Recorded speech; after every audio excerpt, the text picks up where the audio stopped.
Sherlock's fourth and final season was disappointing, but if a fifth season were to happen, it could finally answer a couple of questions. Sherlock Holmes continues to be one of the most popular literary characters and a source of inspiration for many artists. The state of the rights to Sherlock Holmes has allowed several adaptations of the character and his cases to all types of media for decades, with many of them making changes and additions to give them a fresh spin. Among those is the BBC's Sherlock, created by Mark Gatiss and Stephen Moffat. Sherlock brought the great detective, his stories, and accompanying characters to modern-day London, adapting his cases to current technology, social issues, and more.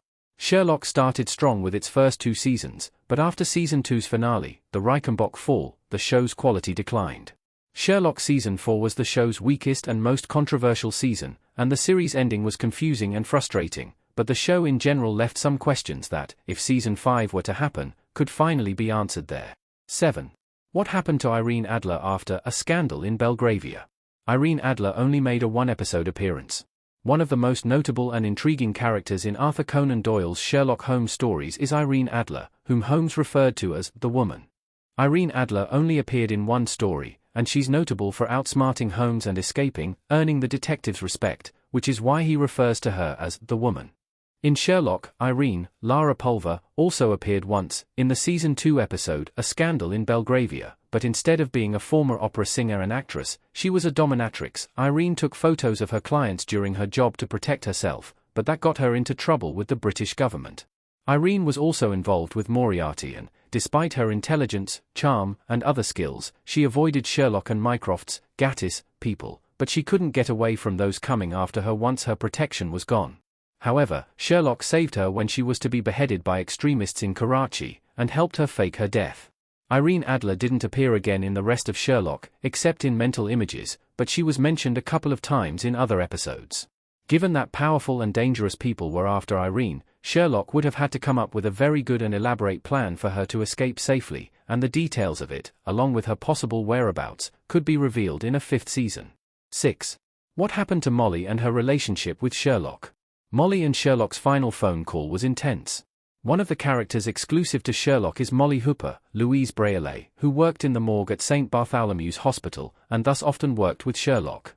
Molly had a crush on Sherlock and would often get nervous around him, with the detective taking advantage of her attention and skills, but completely unaware of her attraction to him. Molly helped Sherlock fake his death in the Season 2 finale, and in Season 3's premiere episode, Sherlock confessed to her that she mattered a lot to him. Due to her connection to Sherlock, Molly was targeted by his sister, Eurus Sian Brooke, who supposedly planted a bomb in her apartment. The only way to save Molly was if Sherlock called her and got her to say, "I love you," but without revealing to her that she was in danger, as were he, John, and Mycroft. Sherlock ended up saying, "I love you," to Molly twice so she would finally say it, and he saved her. However, it's unknown what happened between them after that call, if Sherlock told her the truth, and if their dynamic changed at all. 5. How Sherlock and Moriarty met. Sherlock and Moriarty met before the events of the show. Of course, Sherlock featured Holmes' famous archenemy from the books, Moriarty, but with a couple of changes. In the books, Moriarty's intelligence is on par with Holmes', which made him one of the most interesting and memorable characters from Conan Doyle's stories despite his brief appearance. In Sherlock, Jim Moriarty, Andrew Scott, was given a bigger role in the story, presented as a consulting criminal, opposite to Sherlock's role as a consulting detective. Moriarty debuted in Season 1's finale and became the main villain of Season 2. Moriarty was charming, calculating, an excellent actor, and unbelievably manipulative, but he was also unpredictable. In The Reichenbach Fall, Moriarty planned to push Sherlock into killing himself, but Sherlock realized there was a way out as long as Moriarty was alive, so Moriarty killed himself in front of Sherlock, leaving him no way out. However, Moriarty's presence was still felt throughout the rest of the series. Moriarty continued to appear in flashbacks, hallucinations, mind palace projections, and videos, and in the series finale, it was revealed that he met Eurus.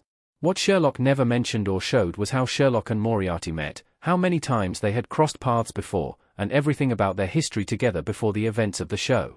4. What did Eurus and Moriarty talk about? Two Criminal Minds, a 5-minute conversation. Eurus and Moriarty stand close to each other in Sherlock BBC. As mentioned above, Moriarty met Eurus when both were granted an unsupervised 5-minute conversation. Sherlock's final episode revealed that this conversation was enlightening and even life-changing for both, but the details of it weren't revealed.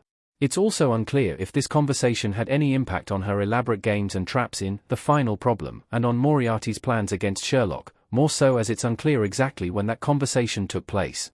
If it was so life-changing, it should be mentioned in a fifth season. Everything about Eurus' plan. Eurus' plan made no sense. Eurus looking hopeful in Sherlock. Speaking of Eurus, her introduction raised more questions and left more mysteries than answers. After not being mentioned or hinted at in the first seasons, Eurus debuted in Sherlock Season 4 disguised as a potential new romantic interest for John and as his therapist, but her link to the Holmes family was revealed in the series finale. Eurus was introduced as a dangerous criminal mastermind, even more intelligent and skilled than her famous brother. Eurus manipulated everyone at the maximum security psychiatric prison she was in, which is why she could leave whenever she wanted and how she turned the place into a trap.